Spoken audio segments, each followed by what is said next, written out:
بسم اللہ الرحمن الرحیم۔ ایک صاحب نے معلوم کیا تھا کہ جنات سے متعلق ایک مسلمان کے کیا عقائد اور کیا نظریات ہونے چاہیے، اس لیے کہ آج کل بعض حضرات جو اپنے آپ کو مسلمان ہی کہتے ہیں لیکن وہ جنات کا انکار بھی کرتے ہیں، تو ایسے لوگوں کے بارے میں کیا حکم ہے؟ تو مناسب معلوم ہوا کہ جنات کے حوالے سے وہ باتیں بیان کر دی جائیں جو اہل علم نے کتابوں میں لکھی ہیں۔ چنانچہ کتابوں کے اندر یہ بات لکھی گئی ہے کہ جن اللہ تعالیٰ کی مخلوقات میں سے ایک قدیم اور پرانی مخلوق ہے جس کو اللہ تعالیٰ نے انسانوں کی پیدائش سے بہت پہلے آگ سے بنایا تھا۔ یہ مضمون قرآن مجید کے اندر بھی آیا ہے۔ انسانوں سے پہلے زمین پر جنات آباد تھے، لیکن اللہ تعالیٰ نے خلافت ارضی یعنی زمین کی خلافت کا اعزاز انسان کو عطا فرمایا۔ جنات اب بھی موجود ہیں اور زمین کے مختلف حصوں میں آباد ہیں۔ بعض لوگ جو یہ کہہ دیا کرتے ہیں کہ جنات بس نبی صلی اللہ علیہ وسلم کے زمانے میں ہوا کرتے تھے، اب نہیں ہے، تو یہ فکر بالکل غلط ہے اور گمراہ کن نظریہ ہے۔ تو جنات اب بھی موجود ہیں اور زمین کے مختلف حصوں میں آباد ہیں۔ جنات کو اللہ تبارک و تعالیٰ نے یہ قدرت دی ہے کہ وہ انسانوں کو نظر نہیں آتے، جیسے فرشتے انسانوں کو نظر نہیں آتے۔ جنات کی اپنی کوئی شکل نہیں ہوتی، وہ نظر نہ آنے والی ایک لطیف مخلوق ہے۔ اللہ تبارک و تعالیٰ نے جنات کو اختیار دیا ہے کہ وہ جو شکل چاہیں اختیار کر سکتے ہیں۔ عام طور پر جنات سانپ، بلی اور کتے کی شکل اختیار کرتے ہیں۔ چنانچہ مستدرک حاکم کے اندر ایک روایت اس طرح سے آئی ہے، حضرت ابو ثعلبہ رضی اللہ تعالیٰ عنہ اس کو روایت کرتے ہیں کہ رسول اکرم صلی اللہ علیہ وسلم نے ارشاد فرمایا کہ جنات کی 3 قسمیں ہیں۔ ایک قسم تو وہ ہے کہ جن کے پر ہوتے ہیں اور وہ ہوا میں اڑتے ہیں، اور جنات کی قسم وہ ہے جو سانپ اور کتوں کی شکل میں ہوتی ہے، اور ایک قسم وہ ہے جو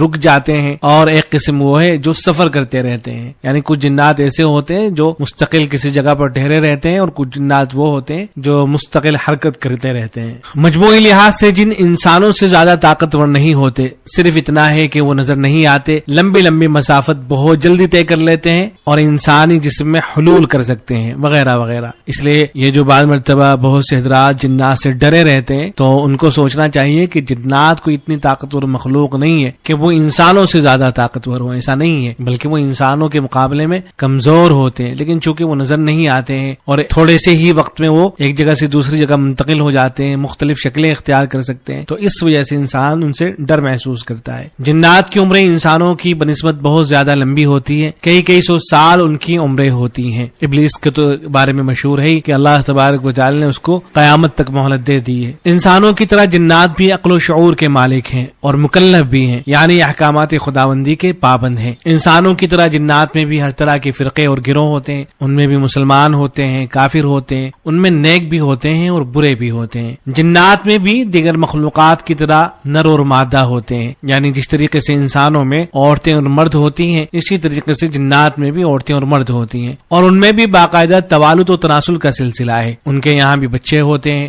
ان کی ضروریت بڑھتی ہے، ان کی اولاد چلتی ہے، اور توالد اور تناسل کا سلسلہ جنات میں بھی ہے۔ جنات میں شریر لوگوں کا نام شیاطین ہے۔ قرآن کریم میں اسی قسم کے جنات کو شیاطین کہا گیا ہے۔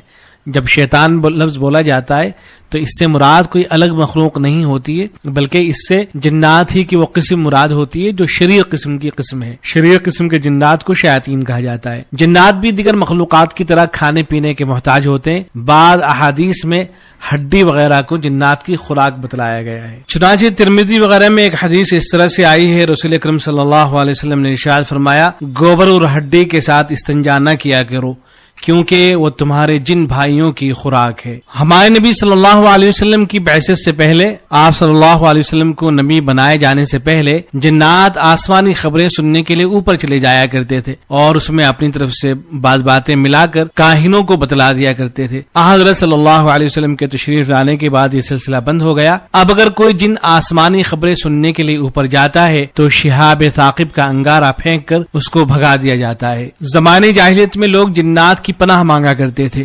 رات کسی جنگل میں آ جاتی تو اعوذ بعظیم ھذا الوادی من الجن وغیرہ الفاظ کہتے۔ اس عمل سے جنات اپنے آپ کو بہت بڑا اور انسان سے افضل سمجھنے لگے تھے۔ حضور اکرم صلی اللہ علیہ وسلم کے تشریف لانے کے بعد اس برے طریقے کا خاتمہ ہوا، بندوں کو صرف اللہ کی پناہ مانگنے کا حکم دیا گیا۔ بعض جنات کو شرف صحابیت بھی حاصل ہے، یعنی بعض جنات اللہ کے نبی صلی اللہ علیہ وسلم کے صحابی بھی ہیں۔ نصیبین کے بعد جنات نے رسول اکرم صلی اللہ علیہ وسلم سے براہ راست قرآن کریم سننے کا شرف بھی حاصل کیا ہے۔ نیک اور فرمانبردار جن